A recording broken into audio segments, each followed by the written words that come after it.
नमस्कार, मैं दुर्गेंद्र चौहान। कभी जो सरकार का सबसे ताकतवर डिफेंडर माने जाते थे वही सरकार के लिए डिफेंसिव बन गए थे और नतीजा ये हुआ कि देश के दूसरे सबसे बड़े संवैधानिक पद पर बैठे शख्स को इस्तीफा देना पड़ा। इस्तीफा आया जो न समय पर था न स्वभाव से सहज। जगदीप धनखड़ पहले बंगाल में ममता बनर्जी से तीखी भिड़ंत, फिर उपराष्ट्रपति रहते हुए विपक्षी सांसदों के महाभियोग प्रस्ताव पर संवैधानिक प्रक्रिया की इजाजत। कहा गया कि वे बोल्ड थे, लेकिन सत्ता के गलियारों में कुछ उन्हें बोलचाल में बेलगाम भी सत्ता पक्ष के लोग कहने लगे। क्या ये इस्तीफा महज स्वास्थ्य कारणों से था या फिर संसद में उनकी स्वतंत्रता सरकार की सहजता के रास्ते में आ रही थी? क्या केंद्र सरकार को एक ऐसे उपराष्ट्रपति की तलाश है जो सत्ता की स्क्रिप्ट से बाहर न जाए? अगले उपराष्ट्रपति को लेकर तमाम नामों पर चर्चा हो गई है। क्या वह आदिवासी समाज से होंगे? क्या महिला होंगी? क्या दक्षिण भारत से कोई नया चेहरा सामने आएगा या फिर पॉलिटिकल बैलेंस साधने की कोशिश होगी? आज मंथन में हम बात करेंगे धनखड़ के इस्तीफे के भीतर की कहानी पर और संवैधानिक संस्थानों की खींचतान।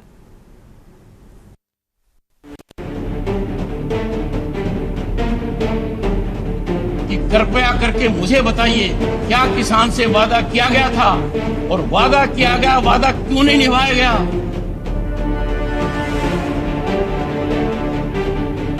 I will retire at the right time.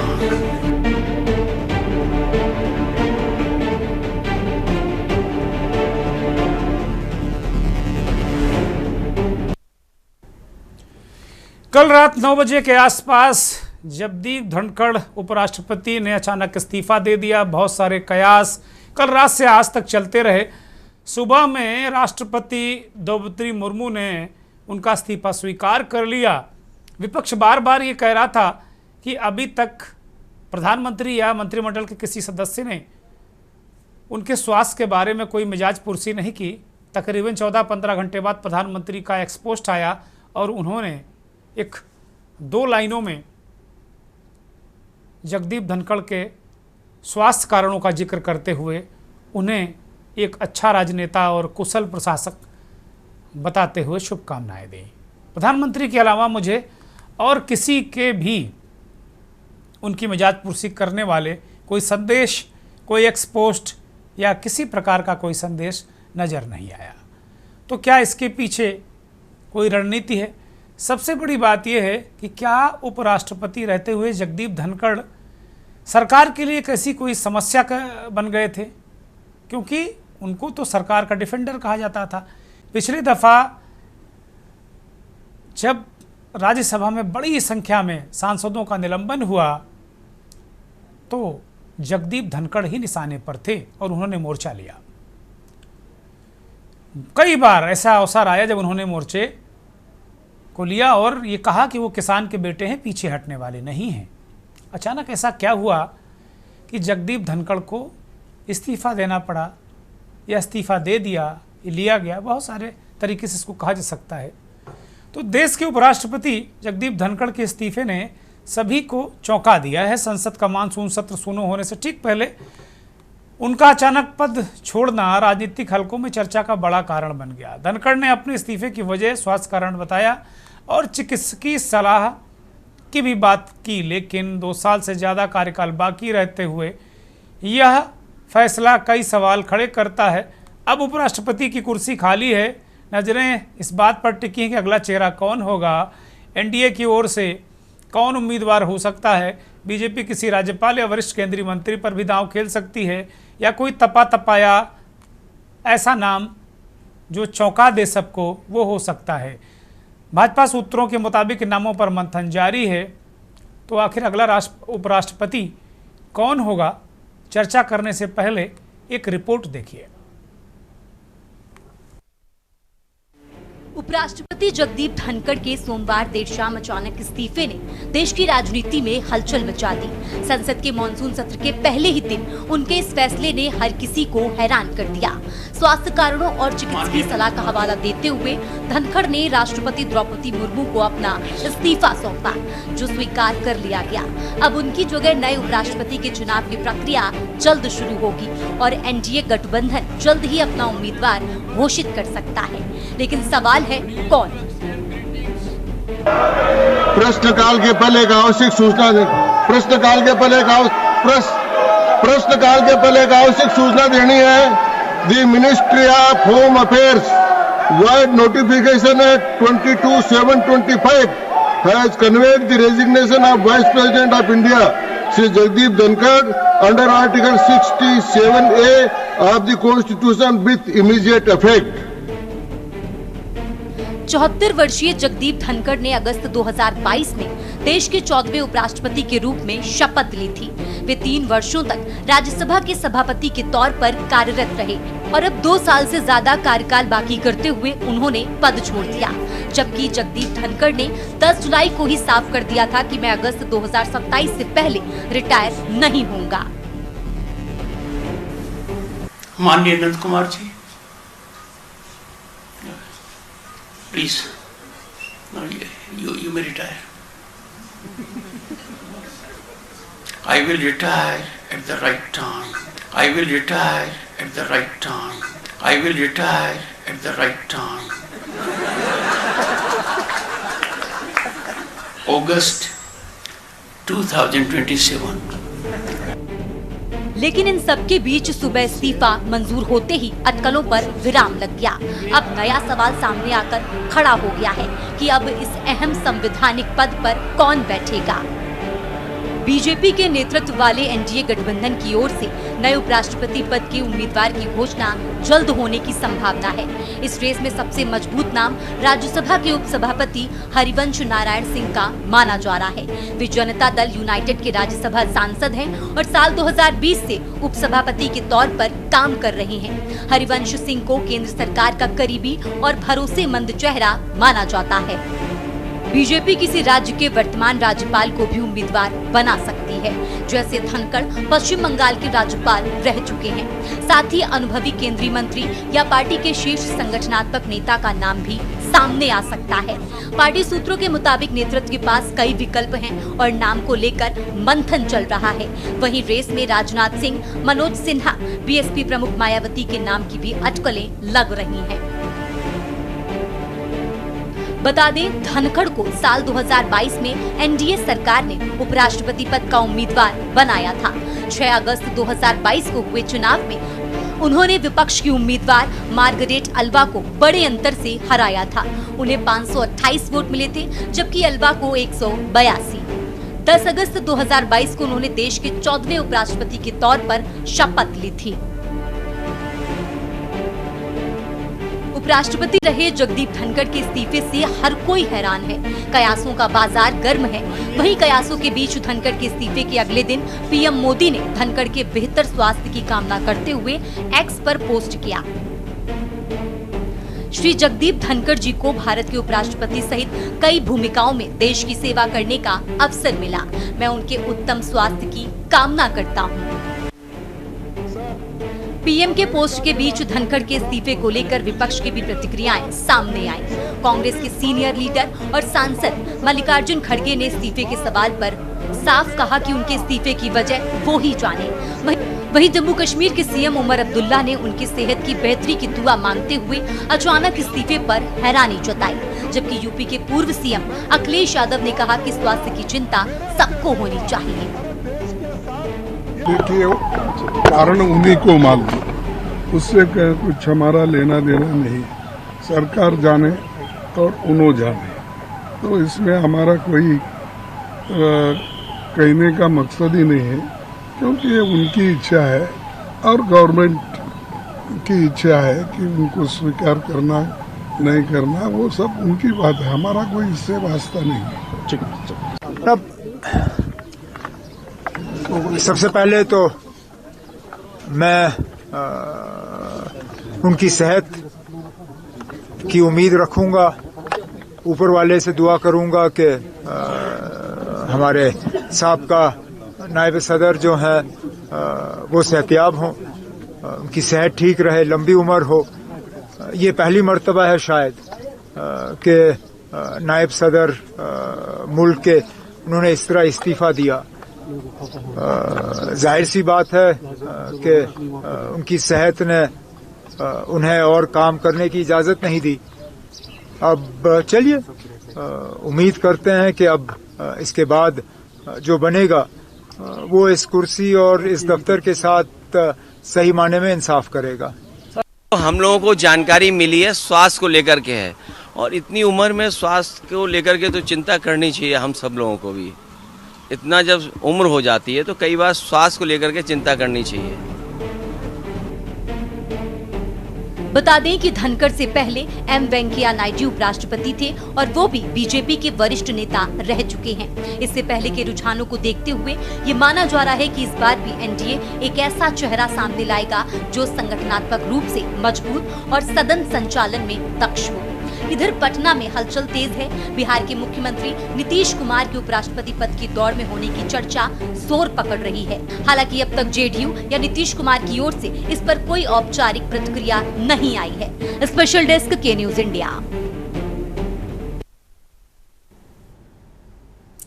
तो अब सवाल ये है कि नया उपराष्ट्रपति कौन, और धनखड़ को लेकर बहुत सारे अपने अपने तरीके से लोग बातें बता रहे हैं। कांग्रेस और समाजवादी पार्टी विपक्ष जो है, एका दुका नेताओं को छोड़कर बाकी बहुत संतुलित प्रतिक्रिया है कि भाई ठीक है, सरकार जाने, उपराष्ट्रपति जी जो जिन्होंने इस्तीफा दिया वो जाने। तो एक अलग तरीके का है। लेकिन एक हम देख रहे थे कि मीडिया के एक वर्ग में अब ये बात बार बार आज से शुरू हो गया है कि धनखड़ साहब में खामियां क्या थी। खामियां गिनाने का दौर शुरू हो गया है कि वो बड़े एरोगेंट थे। एक पत्रकार के मुंह से मैं सुन रहा था कि वो प्रधानमंत्री के बराबर वाली गाड़ी की मांग कर रहे थे। उनका प्रोटोकॉल कुछ गड़बड़ हो गया था तो वो उस पर नाराज हो रहे थे। उन्होंने बहुत सारी राज्यसभा टीवी वो संसद टीवी की बैठक में वो मनमानी करते थे। बहुत सारे उनमें अवगुण अब मीडिया को भी दिखने लगे हैं। और एक खास मीडिया के खास वर्ग है जो मुझे लगता है आज से वो अपने काम पर लग गया है और उसने ये सब सारी बातें बतानी शुरू कर दी कि धनखड़ साहब कितने ख़राब आदमी थे। इससे पहले खैर किसी ने कुछ बताया नहीं, लेकिन धनखड़ साहब के बारे में एक जो बात मशहूर है कि बड़े वो जिगरे वाले आदमी हैं, जिंदा दिल आदमी हैं, मोर्चा लेते हैं बीजेपी के लिए। जितने दिनों तक उन्होंने मोर्चा लिया, चाहे बंगाल के राज्यपाल के रूप में हो, चाहे उपराष्ट्रपति के रूप में हो। पिछला सदन सभी ने देखा है किस तरीके से जब सांसदों का निलंबन हुआ तो किस तरीके से वो उस बात पर अड़े रहे। कहते हैं कि जस्टिस वर्मा, यशवंत वर्मा के महाभियोग को लेकर भी एक रबरब चल रही थी और महाभियोग प्रस्ताव जो विपक्ष ने दिया उसको स्वीकार करना भी एक बड़ी वजह मानी जा रही है और उनको इस्तीफा देना पड़ा। जबकि लोकसभा में सत्ता पक्ष के लोगों को पहले शामिल करके ये बात ओम बिरला ने पहल की है। आज अमित शाह ओम बिरला से मिले, 2-3 घटनाक्रम हुए।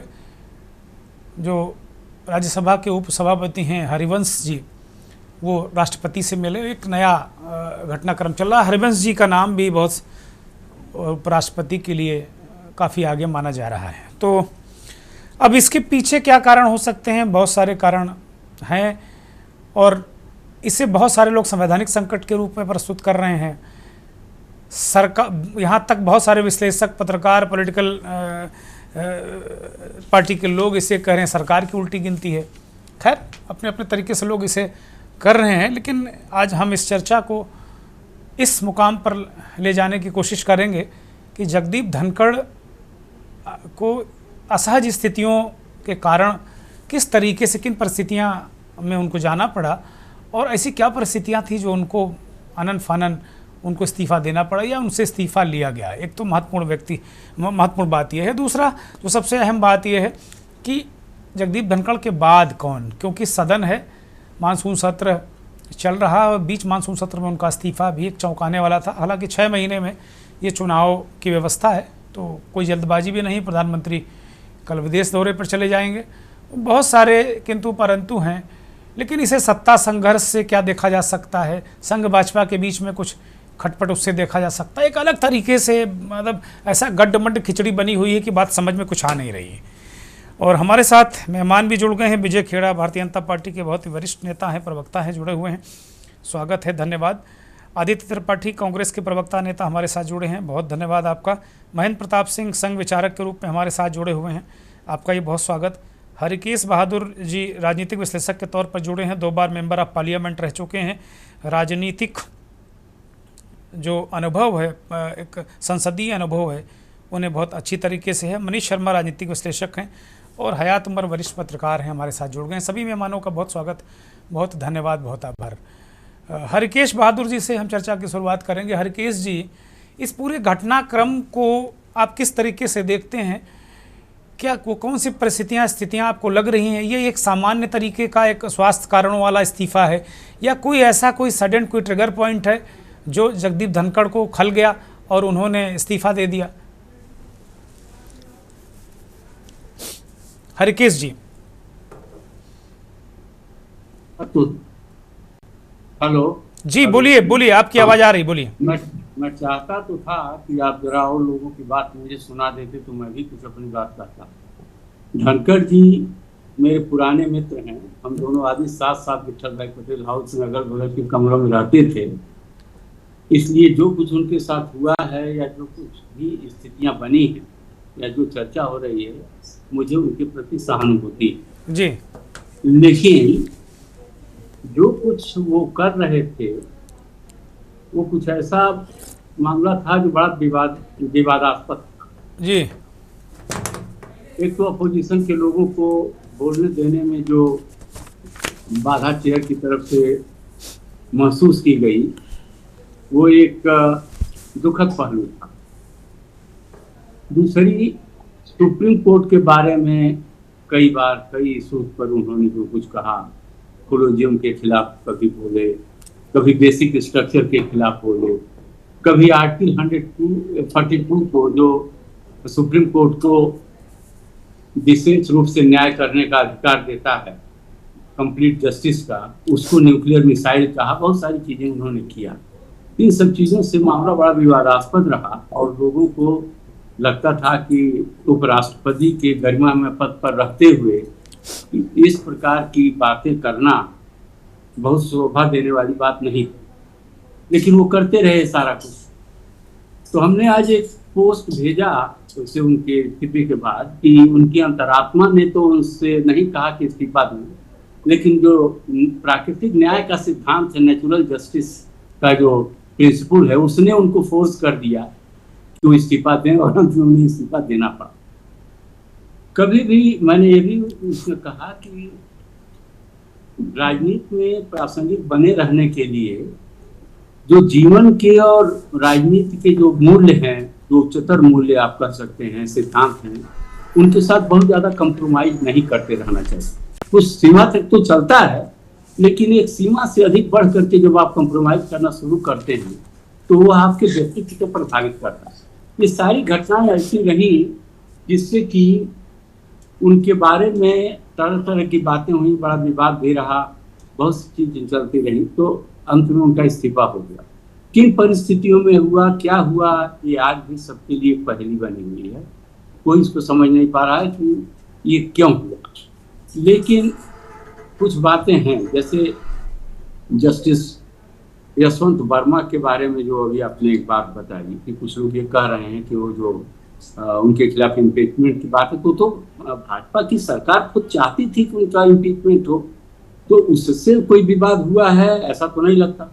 कुछ लोगों का ये भी मानना है कि दूसरे जज जो वहाँ पर इलाहाबाद में VHP के विश्व हिंदू परिषद के प्रोग्राम में एक बहुत विवादास्पद बात कहे थे कम्युनलिज्म की, और उस पर उन्होंने भी कहा था कि देश बहुमत के आधार, बहुमत वाले लोगों, बहुसंख्यक लोगों के विचार के आधार पर चलेगा। इस तरह की कुछ विवादास्पद बातें कही थी, जिस पर कि उस समय के चीफ जस्टिस, तत्कालीन चीफ जस्टिस संजीव खन्ना जी ने उन्हें बुलाया था यहाँ, उनसे कहा था कि आप इस्तीफा दीजिए। यहाँ इस्तीफा देने की बात कह करके गए और वहाँ पर वो मुकर गए। ये सब बातें हुई। तो उनके खिलाफ भी 50 सांसदों ने दिया था एक नोटिस कि इनको भी इम्पीच किया जाए। जी जी। हाँ, लेकिन वो मामला दब रहा था क्योंकि बीजेपी के कई नेता उनको सपोर्ट कर रहे थे। जी जी, यादव जी, जस्टिस यादव। हाँ, तो आज ये बात कुछ आई, कुछ लोग ये चर्चा कर रहे थे कि शायद उनके भी मामले में वो जो इम्पीचमेंट की नोटिस थी उस पर भी ये कुछ कार्रवाई करना चाहते थे या कोई नोटिस दे रहे थे। ऐसा कह रहे हैं कि एक्सेप्ट कर लिया था उन्होंने, जो विपक्षी सांसद हैं 50-52 सांसदों ने लिख कर दिया था, उनके नोटिस को एक्सेप्ट कर लिया था। ऐसी खबरें हैं आई है कि उससे भाजपा नेतृत्व में कुछ बेचैनी पैदा हुई, जिससे कि इनकी किसी नेता से शायद कहा सुनी हुई या कोई बातचीत हुई।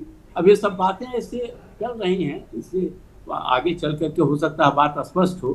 तो उस कहा सुनी के बीच में कुछ बात ऐसा तय हो गई, या तो उनसे कहा गया कि इस्तीफा दीजिए, इन्होंने कहा मैं इस्तीफा दे देता हूँ, इन्होंने इस्तीफा दे दिया। अब सच क्या है ये तो अभी भी पर्दे के पीछे ही छिपा हुआ है। अब इनके बाद कौन बनेगा, तो बहुत सारे लोग इसमें इस पार्टी के अंदर ऐसे हैं जिनमें योग्यता हो या ना हो, लेकिन वो उसके लिए कम्पीट कर सकते हैं, तो हैं बहुत सारे लोग। इस पार्टी की एक खास विशेषता है, इसमें किसी को कहीं से ला के कुछ भी बना दो। कई चीफ मिनिस्टर आपने देखा जो फर्स्ट टर्म वाले थे, पूरी की पूरी कैबिनेट से इस्तीफा ले लिया गया। जैसे गुजरात में ही आपने देखा, फर्स्ट टर्म वाले के एमएलए को उन्होंने चीफ मिनिस्टर बना दिया। ये काम राजस्थान में हुआ, चुनाव के बाद फर्स्ट टर्म वाले एमएलए को वहाँ चीफ मिनिस्टर बना दिया गया। मध्य प्रदेश के चीफ मिनिस्टर के बारे में आपको पता ही है, जब वो बने तो कितने विवाद उनके साथ साथ खड़े हुए। जब हरियाणा में मनोहर लाल खट्टर को जब बनाया गया था तो शायद उसमें एमएलए भी थे कि नहीं थे। तो ये लोग किसी को ला के कुछ भी बनाते हैं, तो ये बनाएंगे, इसलिए उस पर बहुत आश्चर्य करने की बात नहीं है।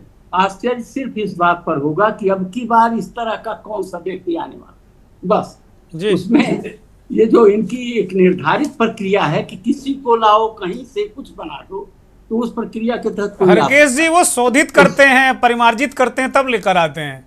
हाँ, वैसे शोधन परिमार्जन चलता रहता है, तब वो लेकर आते हैं। आज मैं गया था उधर पार्लियामेंट की तरफ जी, तो वहाँ पर कुछ लोग चर्चा कर रहे थे, किसी ने नड्डा साहब का नाम लिया, किसी ने राजनाथ सिंह जी का भी नाम लिया। मैंने कहा ये क्यों बनेंगे भाई, तो उस पर भी तरह तरह की चर्चाएं। अब ये और भी कई लोग हैं जो पहले भाजपा के बहुत खिलाफ थे और मुझसे ही बात करते थे, मैं नाम नहीं दूंगा, बहुत ही खिलाफत करते थे, लेकिन आज भाजपा में इंपॉर्टेंट पोजीशन में बैठे हुए हैं, उन लोगों के भी नाम चल रहे हैं। तो ऐसे कोई भी व्यक्ति बन सकता है, ये ऐसे किसी आदमी को ढूंढ रहे होंगे। ये कहते हैं ना हम चौंकाने वाला, चौंकाएंगे क्या? ये जो चौंकाने वाले काम किए हैं उसकी निरर्थकता तो। धनखड़ साहब से बात नहीं हुई आपकी हरकेश जी? धनखड़ साहब से बात नहीं हुई? आपके तो पुराने मित्र हैं, सांसद। मिलूंगा उनसे, पोस्ट आज भेजा हूँ और उनके पास पहुंचेगा तो अब वो थोड़ा खाली हो गए हैं, तो कोशिश करूंगा कि तो बात हो गई। अच्छा, कुछ लोग कह रहे हैं कि वो दूसरा सत्यपाल मलिक तैयार कर लिया भारतीय जनता पार्टी ने, ये भी कह रहे हैं, या कहलवाया जा रहा है, एक माहौल बनाया जा रहा है। सत्यपाल मलिक जी उनके बारे में बहुत कुछ बोल रहे थे, हो सकता है कि ये वो उनका वाला रास्ता ये भी पकड़े, लेकिन देखिए अभी देखना पड़ेगा क्या होता है। हाँ, लेकिन भविष्य के गर्त में छिपी हुई बात है। ठीक बात है, ठीक बात है। बहुत महत्वपूर्ण है कि किस तरीके से ये सारी चीज़ें हुई हैं, और देखना ये होगा कि अब किस तरीके से सब चीज़ें आगे चलती हैं। अब जो नए उपराष्ट्रपति होंगे वो कैसे आएंगे, क्या आएंगे। अभी हरकेश बहादुर इस बात को कह रहे हैं कि भाई वो चौंका देते हैं, तो हो सकता ही चौंका दें। एक ब्रेक के लिए रुक रहे हैं, जल्दी लौटेंगे। कि कृपया करके मुझे बताइए क्या किसान से वादा किया गया था, और वादा किया गया वादा क्यों नहीं निभाया गया?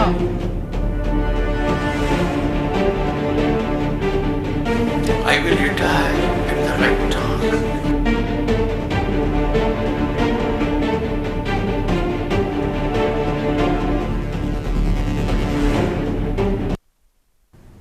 दस जुलाई को जगदीप धनखड़ कहते हैं कि वो अगर कोई डिवाइन शक्ति, दैवी शक्ति अगर कोई हस्तक्षेप नहीं करती तो वो अगस्त 2027 तक उपराष्ट्रपति रहेंगे, अगर कोई दैवी शक्ति इंटरवीन नहीं करती, डिवाइन पावर।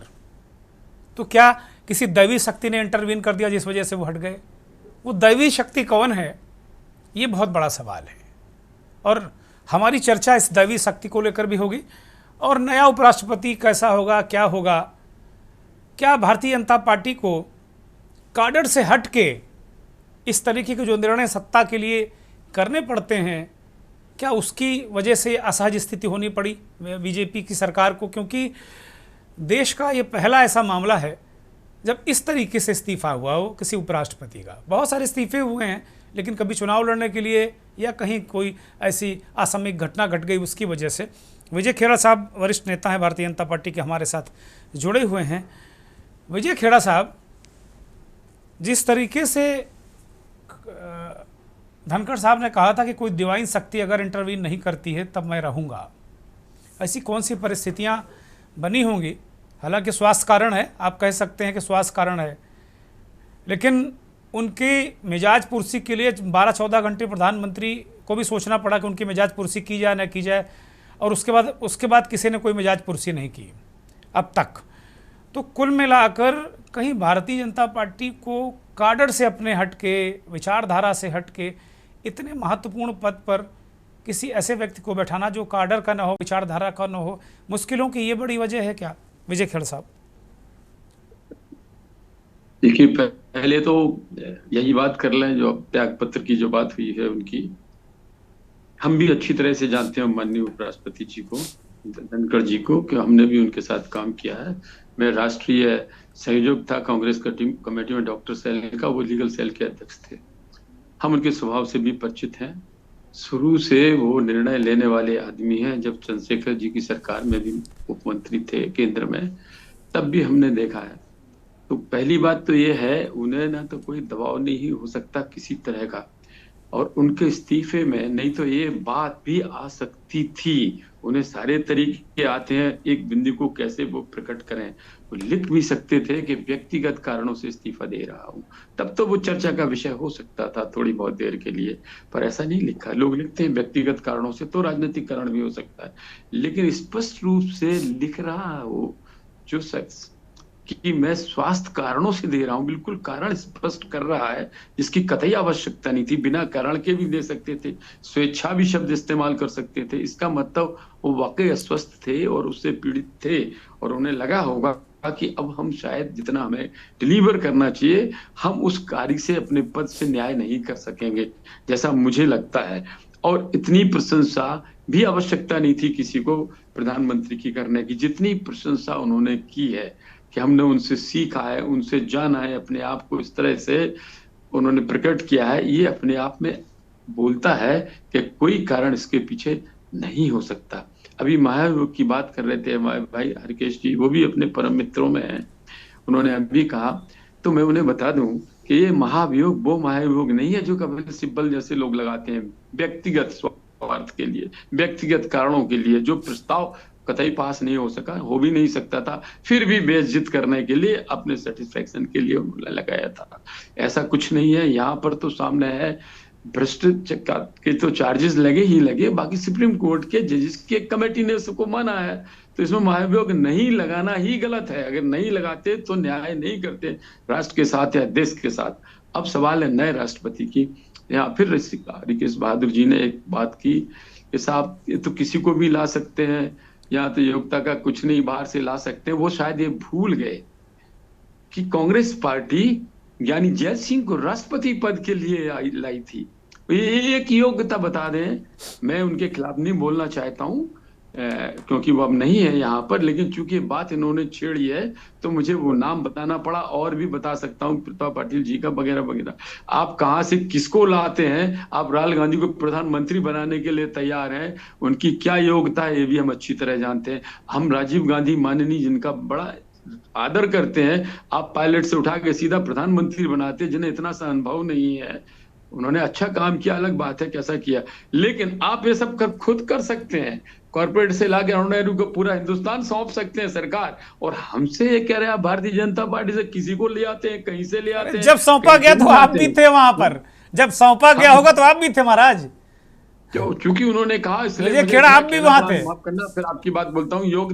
योग्यता की बात इन्होंने करी। हम तो दलित महिला को लाते हैं, हम तो एससी को राष्ट्रपति बना के लाते हैं, हम सबको उठाना चाहते हैं, बराबर से राष्ट्र से जोड़ना चाहते ठीक हैं। बात। और दूसरी बात, ये भारतीय जनता पार्टी के प्रत्याशी ही थे उपराष्ट्रपति जी, और भारतीय जनता पार्टी का ही उपराष्ट्रपति था। तो मैं नहीं समझता कि कोई और बात सामने आना चाहिए। भारतीय जनता पार्टी को चाहिए कि वो अपना ही उपराष्ट्रपति बनाना चाहिए उस पार्टी को, और शायद उनकी पार्टी का ही बनेगा जो न्याय संगत भी है और सही भी होगा। और किसी के आने की कोई संभावना नहीं है। मीडिया का काम है, कोई मायावती जी का नाम, अरे अभी तो एक्टिव राजनीति में है, उनको क्या पड़ी है। अरे वेंकैया नायडू एक्टिव राजनीति में नहीं थे क्या? नगर विकास मंत्री थे, उपराष्ट्रपति बन गए। भारतीय जनता पार्टी ही योग्य आदमी को लाएगी, जहाँ से भी लाएगी। ठीक बात, बहुत योग्य लोग भरे पड़े हैं। जी हाँ, ठीक बात है, ठीक बात है। महेंद्र प्रताप सिंह संघ विचारक हैं।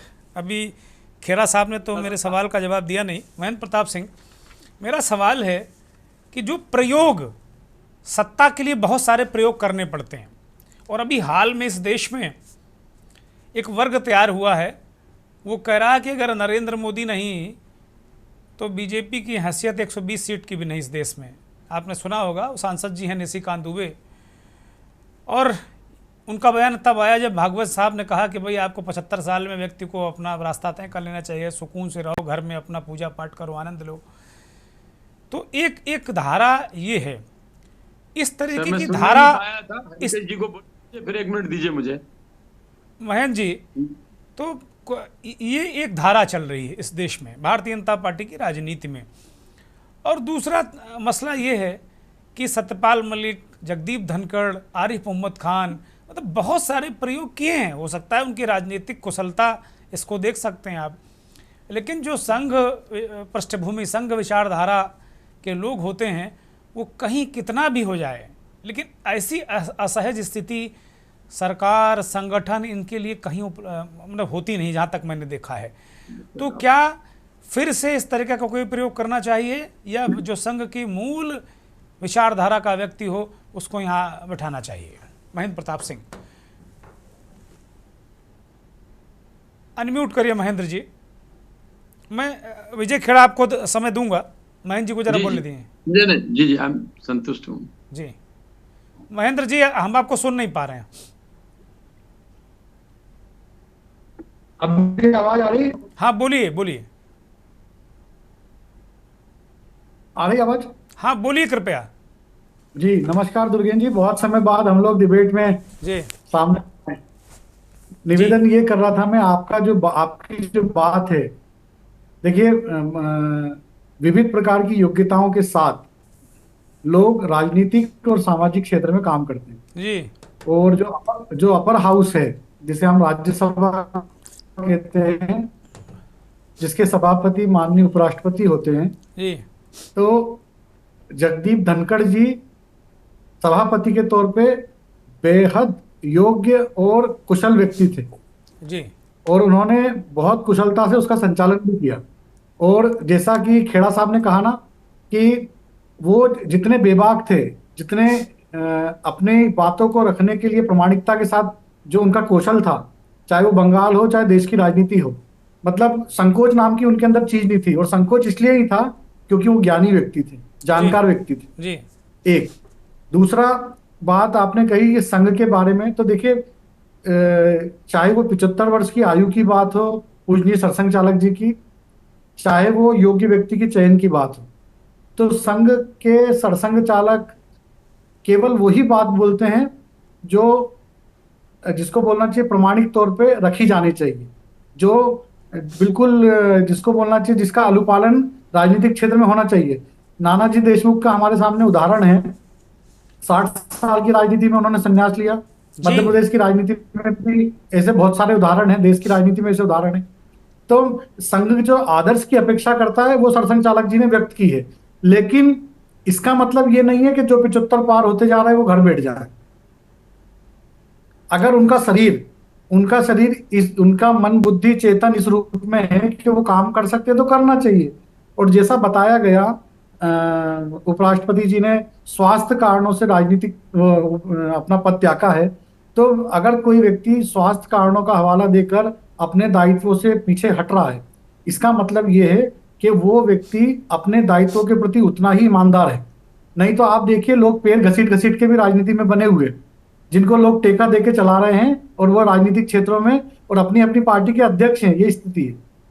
एक मतलब जिसको बोलना चाहिए ना कि नैतिकता की हद जिसको बोलना चाहिए, वो पार कर रहे हैं और नए लोगों के लिए बाधा बन रहे हैं, नए योग्य लोगों को आने से रोक रहे हैं। और अगर जगदीप धनखड़ जी वो हृदय रोगी हैं, आज सदन चलाना सभापति के तौर पे अपने आप में एक बहुत चैलेंजिंग काम है।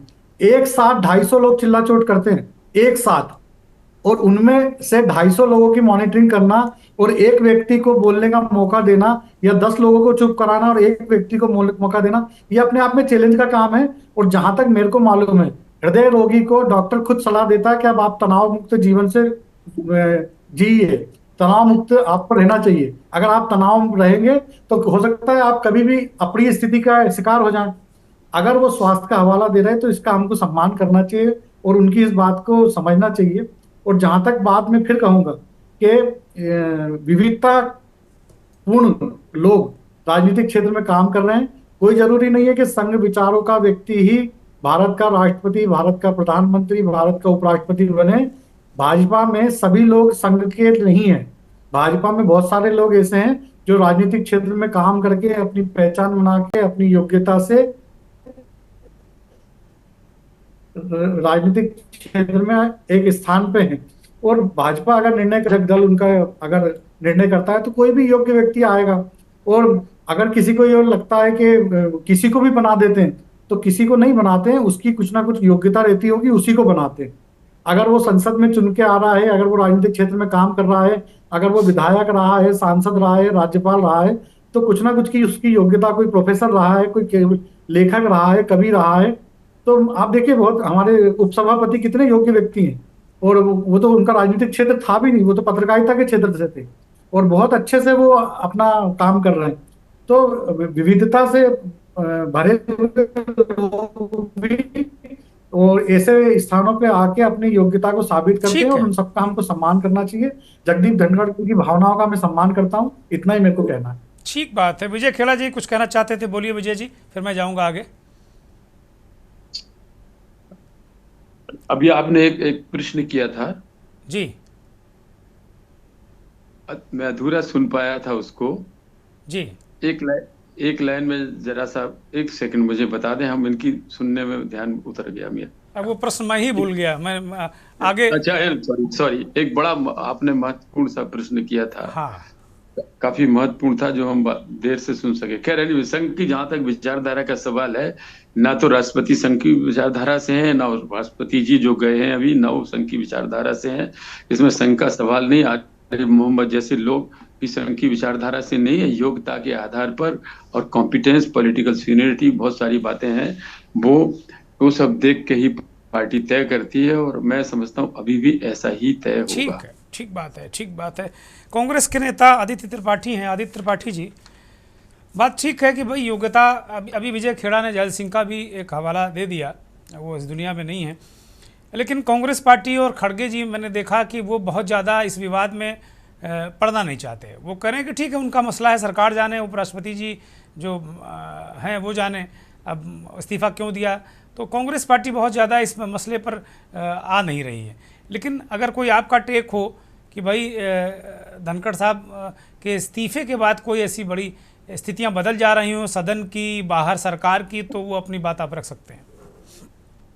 देखिए दुर्गेंद्र जी, आपको याद होगा कि धनखड़ साहब ने कहा था कि कोई डिवाइन पावर ही मुझे हटा सकती है। हाँ, तो उसका जिक्र मैंने किया अभी। और बिल्कुल उसका जिक्र आपने किया, तो उसी से मुझे याद आया कि वो डिवाइन पावर जो है वो तो हमारे खुद प्रधानमंत्री हैं। उन्होंने कहा था मैं नॉन बायोलॉजिकल हूँ जी, और मुझे सीधे, तो एक डिवाइन पावर तो खुद हमारे प्रधानमंत्री जी हैं, उनका भी हस्तक्षेप हो सकता है। और दूसरा, ये जो 75 साल वाली आयु वाला मोहन भागवत जी ने कहा था, वो लगता है मुझे वो भी हो सकता है, एक विषय हो सकता है। अभी संघ विचारक जी जो बता रहे थे, शायद ये नरेंद्र मोदी जी को दिखाने के लिए संघ ने उनका इस्तीफा करवा दिया हो।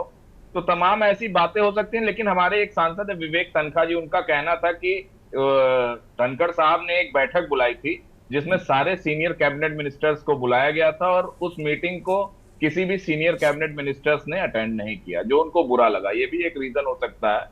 तो कई रीजन हो सकते हैं। तो ये हालांकि भारतीय जनता पार्टी का इंटरनल विषय है, कौन उपराष्ट्रपति होगा वो हम भी देखना चाहेंगे, क्योंकि वो बहुत ही असर पड़ता है उससे सदन चलाने में, सदन चलने में।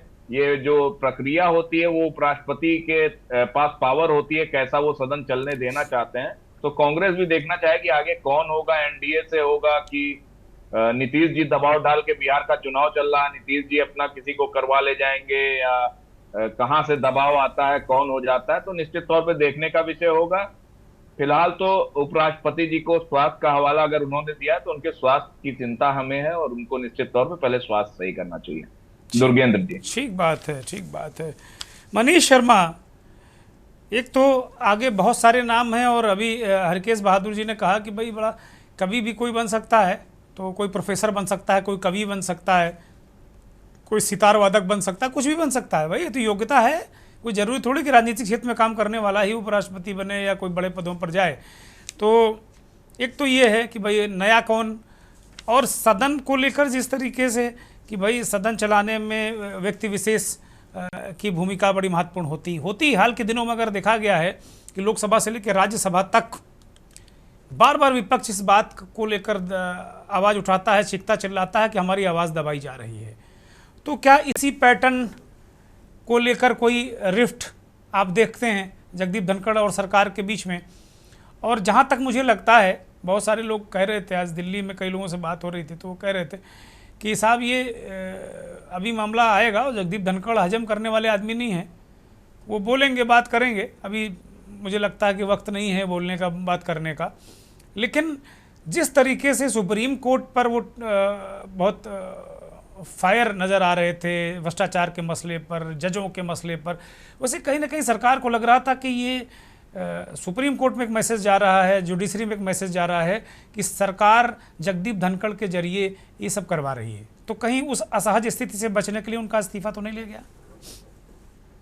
नहीं, इस मसले पर देखिए दुर्गेंद्र जी, अगर यह समझना हो कि वास्तव में हो क्या रहा है या क्यों ऐसा हुआ है, तो यहीं से देखना शुरू करना होगा कि धनखड़ साहब क्यों उपराष्ट्रपति बने, क्या उनकी खासियत थी, किन खूबियों के चलते उपराष्ट्रपति बने। तो जब आप राज्यपाल रहते हुए उनकी भूमिका को देखेंगे, बंगाल में जब वो राज्यपाल थे और केंद्र सरकार का गहरा टकराव था ममता बनर्जी की सरकार से, और उस पूरे दौर में धनखड़ साहब बेहद अपनी संवैधानिक जिम्मेदारी से इतर जाकर, जिसमें कि बाद में सुप्रीम कोर्ट को भी बोलना पड़ा, तो बहुत कह लीजिए कि एक्सट्रीम में जाकर के ये राज्यपाल का आमतौर पे इस तरह का रोल इतिहास में इस समय देखने को ज्यादा मिल रहा है। राज्यपाल अब तो हर राज्य में मनीष कहीं ना कहीं लफड़ा है, कोई ऐसा राज्य नहीं जहां बड़ा शांतिपूर्वक चल रहा हो। मैं ये कह रहा हूं कि राज्यपाल आमतौर पे केंद्र सरकार के हिसाब से काम करते रहा है, लेकिन एक उसकी एक गरिमा रही है, एक खास दायरे में रह के करता रहा है। आज के दौर में राज्यपाल एक चुनी हुई सरकार को कंट्रोल करने की तरफ कई जगहों पे चले गए, जैसे तमिलनाडु में और आपके बंगाल में खुद ये उपराष्ट्रपति महोदय जब राज्यपाल थे, और सुप्रीम कोर्ट ने इस पे सख्त टिप्पणी की थी। तो जब सुप्रीम कोर्ट के खिलाफ भी जब बोल रहे थे जगदीप साहब, धनखड़ साहब, उस समय भी आप देखेंगे कि केंद्र सरकार का सुप्रीम कोर्ट से टकराव चल रहा था, न्यायपालिका का कार्यपालिका से टकराव चल रहा था। उसी समय धनखड़ साहब बोल रहे थे। अगर ध्यान दें आप, जब ममता सरकार से टकराव चल रहा था, उसी समय धनखड़ साहब ममता के खिलाफ लगातार एक्शन में थे। जब सुप्रीम कोर्ट से टकराव चल रहा था केंद्र सरकार का, तो उस समय धनखड़ साहब उस सरकार की ही भाषा बोल रहे थे। ये जो हटाए गए हैं, उन बोलियों के चलते नहीं हटाए गए, उन बातों के चलते नहीं हटाए गए, बल्कि उससे इतर होकर के उन्होंने चलना। अगर आप देखेंगे इस मानसून सत्र को, तो लोकसभा अपने पुराने तरीके से चल रही थी, राज्यसभा में अंदाज बदला सा था। अगर आप ध्यान देंगे जो तरीका था, जिस तरह से वहां विपक्ष के नेता को बोलने दिया गया पहलगाम पे, जबकि उस समय उस पर बहस नहीं हो रही थी, जिस तरह से वहां क्यों नहीं मारे गए आतंकी, इस पे बात करने दिया गया, यहां तक बोलने दिया गया। ट्रंप ने जो आप देखेंगे कि जो है ट्रंप 24 बार कैसे जो है सीज फायर कराएंगे, और कहा कि ये विमान और वो विमान, तो ये बदला हुआ सिचुएशन था। और इसीलिए आप देखेंगे कि उन्होंने हालांकि कहा कि जो है मंत्रणा हम लोग करें पहले कि कैसे यहाँ चलेगा, किस विषय पर पहले बहस होगी। 1:30 बजे बहस वहां बैठक होती है, कार्य मंत्रणा समिति की 1:30 बजे बैठक होती है, जिसमें अनिवार्य तौर पे संसदीय कार्य मंत्री को रहना होता है, जिसमें कि उनको रहना था, जेपी नड्डा साहब को रहना था, जिसमें कि अर्जुन मेघवाल को रहना था। 1:30 बजे वो तो शामिल तो होते हैं, लेकिन आप देखिए उसके बाद वो बैठक टल जाती है 4:30 बजे के लिए, और इन 3 घंटों में सिचुएशन एकदम बदल जाती है।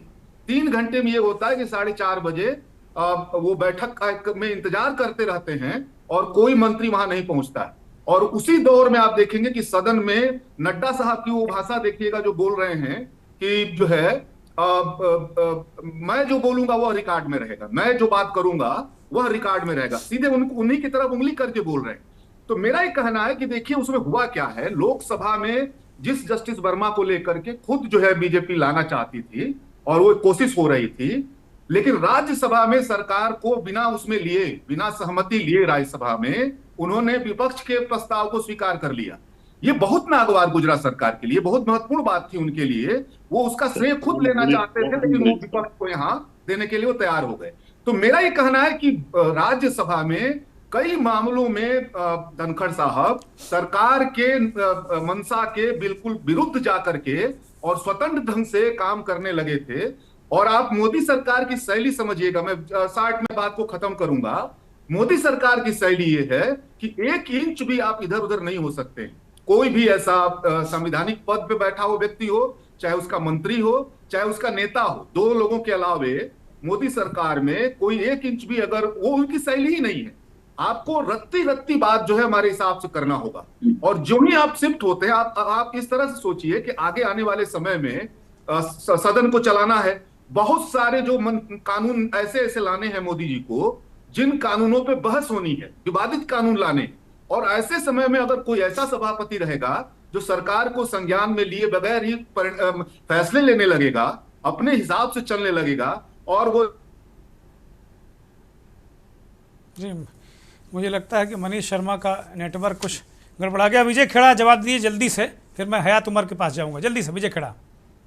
1 मिनट से ये सरकार जो है ऐसे किसी जो है उस पद पर बैठे हुए बहुत चलाना उसको बर्दाश्त नहीं कर सकता। और इसीलिए मैं अंतिम बात बोल दूं, इसीलिए मैं बोल रहा हूं कि आप पूछ रहे हैं आगे कौन होगा, तो मैं बस बिल्कुल आपसे बोलना चाहता हूं कि आगे उसी शैली के अनुरूप कोई आएगा जो मोदी सरकार की जो कार्यशैली है, उस कार्यशैली के जो अनुरूप फिट बैठेगा, उसी को आना है। वहां पे नया उपराष्ट्रपति भी उसी को आना है, वो कोई भी हो सकता है। ठीक बात है, ठीक है। विजय खड़ा जल्दी से रिस्पॉन्ड करिए, फिर मैं हयात के पास जाऊंगा। सर मुझे तो एक बात खाली इतनी कहना है, अभी ये सुप्रीम कोर्ट का हवाला देकर श्री जगदीप धनखड़ के गवर्नर की हैसियत के ऊपर उनकी सीमा दिखा रहे थे। ये भूल गए ये बताना कि 2 हाई कोर्ट के जज ने भयानक तल्ख और ममता सरकार के खिलाफ टिप्पणियां की थी, यहाँ तक की थी कि यहाँ सब बर्बाद है, सब बकवास चल रहा है, शासन ही नहीं चल रहा। वो हाई कोर्ट जज के खिलाफ सुप्रीम कोर्ट कुछ नहीं बोला, लेकिन गवर्नर जिसके लिए की तरफ से वो वहां बैठा हुआ ही रिप्रेजेंटेटिव था, उसके खिलाफ इनको बोलना था। दूसरा इन्होंने भी एक और टिप्पणी की है कि नियम मुताबिक बात कर रहे हैं। अरे विपक्ष का नेता अगर नियम प्रतिकूल बात करने का प्रयास करेगा तो रोकना उसका कर्तव्य है। जगदीप धनखड़ जी नियम से एक सूत इधर, ठीक है, ठीक है। हयात उमर जो अब तक चर्चा हो चुकी, बहुत ही मेरे पास 1-2 मिनट का वक्त है। हयात उमर, जो पूरा सब कुछ ये देखने को मिल रहा है, बहुत चीज़ें अभी कहीं मनीष ने और बीजेपी के लोग या संघ के लोग अपने तरीके से इस चीज़ को कर रहे हैं, कह रहे हैं, लेकिन बात ठीक है कि जो डिफेंडर थे, जो लगातार आरोप लगता था, वो अचानक विपक्ष के प्रति मुलायम क्यों दिखे? ये भी बहुत बड़ा सवाल आता है मन में। हयात, एक शेर से अपनी बात शुरू करेंगे। गालिब का एक बहुत मशहूर शेर है कि निकलना खुल्द से आदम का सुनते आए, बड़े बेआबरू होकर तेरे कुंचे से हम निकले। जी, आज सोशल मीडिया पे एक बड़ी गंभीर टिप्पणी पड़ी, बड़ी थोड़ा सा उन्होंने लाइट नोट में कहा था, लेकिन वो बड़ी गंभीर टिप्पणी थी कि भाजपा से विदाई सम्मान पूर्वक हो जाए, ऐसा बहुत रेयर होता है। बहुत एक ग्रंथी थे, इसलिए मैं नेताओं की एक लंबी फेहरिस्त दे दूंगा आपको जिनकी भाजपा से जो विदाई हुई है, जो जब हुई है तो बड़े बेआबरू होकर के हुई है। चाहे वो लालकृष्ण अडवाणी रहे हों, चाहे सत्यपाल मलिक रहे हों, चाहे वो आपके और भी लंबे कई नेता हैं, कुछ बड़े मैं बता सकता हूँ। खैर ये एक अलग विषय है, वो पार्टी का अपना मामला है, क्या होते कैसे होता है। लेकिन यहाँ पे दो बड़ी महत्वपूर्ण बात आपने शुरुआती उद्बोधन में कही, जिसकी तरफ से कांग्रेस ने एक हमारे प्रवक्ता ने खुलासा कर भी दिया कि वो डिवाइन पावर कौन है। डिवाइन पावर निश्चित रूप से प्रधानमंत्री मोदी जी ही हैं। वो खुद भी अपने आप को कह चुके हैं कि मैं आई एम डिवाइन, और उनके देश में मंदिर भी बन रहे हैं, तो उसमें मुझे कोई कोई शक शुबा नहीं है। और तीसरी चीज जो आ जाती है कि योग्यता क्या है।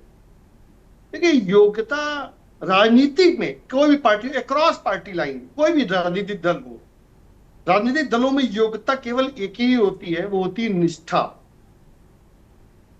यदि निष्ठा आपके अंदर नहीं है पार्टी के प्रति, अब उसे आप चापलूसी कह लीजिए, उसे भक्ति कह लीजिए, उसे कुछ भी नाम दे सकते आप हैं, लेकिन जो निष्ठा है, अगर अपने नेता के प्रति, दल के प्रति निष्ठा नहीं है, तो जाहिर सी बात है कि आपकी कुछ भी योग्यता हो कोई मायने नहीं रखती है, चाहे वो शशि थरूर हुए और चाहे वो जगदीप धनखड़ हो। ठीक बात है। अगर आप निष्ठा से इधर उधर होएंगे तो आपको खामियाजा भुगतना पड़ेगा। अब चौथी बात आ जाती बहुत संक्षेप में संभावित नामों की, तो हम लोग शायद 2-3 नाम मिस कर रहे हैं। एक है हुकुमदेव नारायण जी यादव जी, हुकुमदेव नारायण यादव जी, क्योंकि बहुत कुछ अभी यूपी के चुनाव और बिहार के चुनाव को देखना है, और जहां पे यादव वोटर बहुमत में है जी। और दूसरी एक बड़ा महत्वपूर्ण नाम जो हम लोग जो मिस कर रहे हैं, जो शायद वो बहुत सीरियसली ना लिया जाए, वो खुद स्वयं शशि थरूर जी हैं। अच्छा, आगे क्या होगा क्या नहीं होगा ये तो अब 1-2 रोज बाद ही पता चलेगा।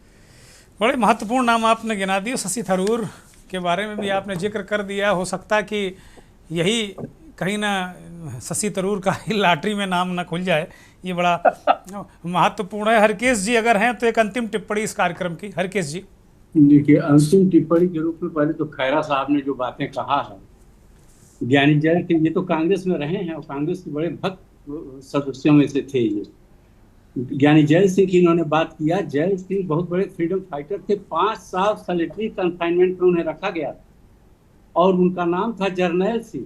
जेल में काफी दिनों तक रहने के नाते उनका नाम जैल सिंह हो गया, और वहाँ के बहुत पॉपुलर लीडर थे, इलेक्टेड चीफ मिनिस्टर थे, और वो किसी की कृपा पर नहीं थे। और यहाँ पर आकर के होम मिनिस्टर उनको बनाया गया, और जो होम मिनिस्टर भी उनकी परफॉर्मेंस, जबकि वो कम पढ़े लिखे थे, बात सही है, लेकिन आज होम मिनिस्टर उनकी परफॉर्मेंस, मैं स्वयं रहा हूँ उस समय मेंबर पार्लियामेंट में, जो जितनी अच्छी परफॉर्मेंस थी, अच्छे से अच्छे पढ़े लिखे लोगों की परफॉर्मेंस उतनी अच्छी नहीं देखी है होम मिनिस्टर के रूप में, जो जय सिंह का था। उनको बनाया गया तो उस पर खैरा साहब ने इस तरह किया। और प्रतिभा पाटिल का जो इन्होंने नाम दिया, उनके बारे में बता दूं, वो कई बार एक तो एमएलए रही महाराष्ट्र से, और वहाँ पर मिनिस्टर भी रही। उसके बाद वो राज्यसभा की कई बार सदस्य रही, डिप्टी चेयरपर्सन रही राज्यसभा की। उसके बाद वो गवर्नर रही। उसके बाद उनको ये पद दिया गया एक महिला के रूप में।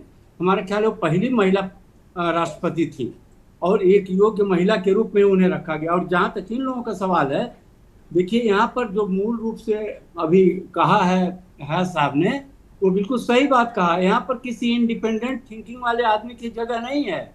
अगर आपने इंडिपेंडेंट थिंकिंग रखी तो आप उसी दिन आउट हो जाएंगे। Thank you. और अपोजिशन को जो बोलने ना दे और कोई इंडिपेंडेंट थिंकिंग ना रखे, ऐसे आदमियों की जरूरत है। ऐसा ही कोई बनेगा।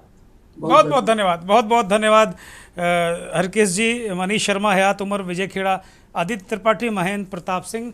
धन्यवाद बहुत दर्शकों का जिन्होंने इस कार्यक्रम को सोचा समझा और कुछ राय जरूर बना होगी। फिलहाल नया उपराष्ट्रपति कैसा होगा ये देखने की बात है। इस चर्चा में तो यही होगा कि जो सरकार का यसमैन होगा, डिफेंडर होगा, रेबल नहीं होगा। नमस्कार।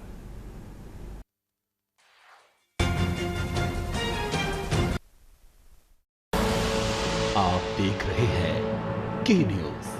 खबरों का सारथी।